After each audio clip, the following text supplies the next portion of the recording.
Hi guys! For today's video, I will show you how to transfer Google Play balance to PayPal. So this is quick and simple, so just follow me. First, go ahead in your Play Store or App Store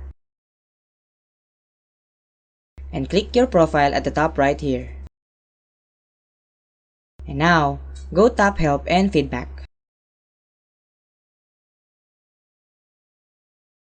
Now, once here in this page, go scroll down and click Contact Us. And here, you have to type in your question, how can I transfer my Play Store balance to PayPal?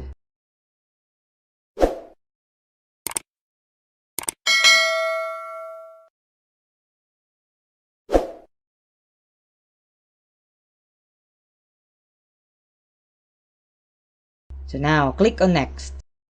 And pick the best description of your problem. So go and tap About Play Balance.